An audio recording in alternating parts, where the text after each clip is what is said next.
বাধ্য হয়ে তো অ্যাডিনিয়ামের ডাল তখন কাটতে হয়েছিল।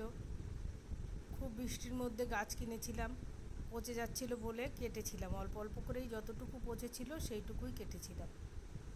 তো ভয় ছিল যে কাটা অংশ থেকে আবার পচন না শুরু করে, সেই ভয়ে ভয়ে কেটেছিলাম।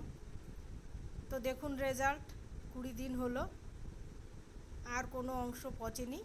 যেখান থেকে কেটেছিলাম সেখান থেকে নতুন করে কোট বেরিয়েছে। প্রত্যেকটা ডাল থেকে একটা দুটো করে বেরিয়েছে।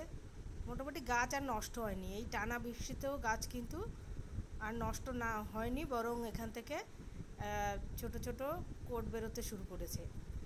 এত বৃষ্টিতে আমি শেডের নিচে, বিশেষ শেডের নিচে রাখতে পারিনি, রেখেছিলাম অল্প শেডে, যেখানে তাও বৃষ্টি লেগেছে। ভয় ছিল আমার যে কি হয় না হয়। এই সময় তো সাধারণত অ্যাডেনিয়াম গাছ কাটিং করি না, তো বাধ্য হয়ে করেছিলাম। তো এখন যাই হোক, গাছগুলো দেখে মনে অনেক শান্তি লাগছে যে সুন্দর করে নতুন নতুন পোট বেরিয়েছে। তো আপাতত তো গাছ এইভাবেই থাকবে। পরে ফেব্রুয়ারি মাস নাগাদ এগুলো রিপোর্ট করে যদি কাটার মতো হয় আবার নতুন করে কেটে দিয়ে গাছ সুন্দর করে তৈরি করব। তো আপাতত এই অবস্থায় থাকবে। তো যে ভয়টা পেয়েছিলাম সেটা কিছু হয়নি। তো কেমন লাগলো ভিডিও? ভালো লাগলে লাইক করবেন।